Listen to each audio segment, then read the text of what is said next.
היום אנחנו נראה לכם קסם. המצרכים הדרושים לקסם זה 20 קלפים.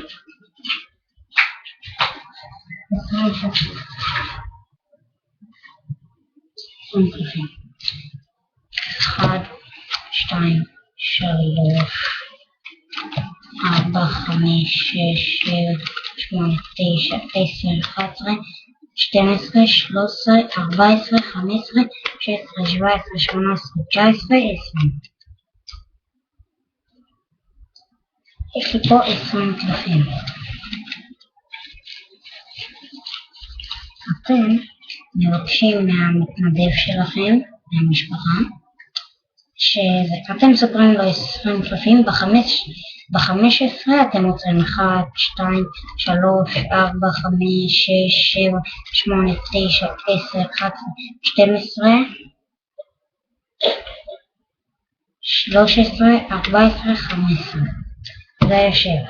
ואז אתם אומרים לו תזכור את הקלף הזה, ואז אתם עושים ככה, שמים את הכל. ואז אחרי זה אתם עושים ככה. קודם כל גשר, אבל תעשו את זה איך שאני עושה. ככה.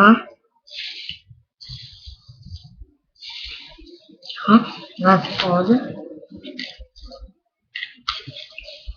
ואז ככה. את הגשר.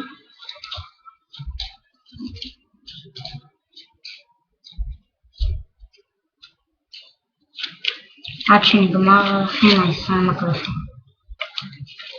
ואז אתם מבקשים מהמתנדב שיבחר מספר מ-10 עד 20. אני למשל בחרתי 18. טוב, אז ככה. אז אתם סופרים ככה. 1, 2, 3, 4, 5, 6, 7, 8, 9, 10, 11, 12, רגע, סליחה. 1, 2, 3, 4, 5, 6, 7, 8, 9, 10, 11, 12, 13, 14, 15, 16, 17, 18.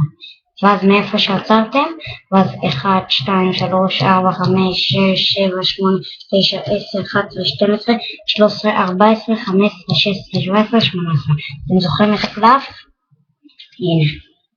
הנה. ראיתם? ככה אתם עושים את זה.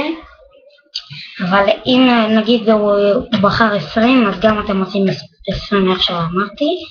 ואז אתם איפה שאתם נוחתים ב-20, ואז אתם עושים 1, ואז עד שאתם עושים שוב פעם את הסיבוב, אבל בלי האלה שבפנים. הבנתם? יופי. מי שהצליח לו שיעשה לייק ויכתוב תגובה. ביי ביי.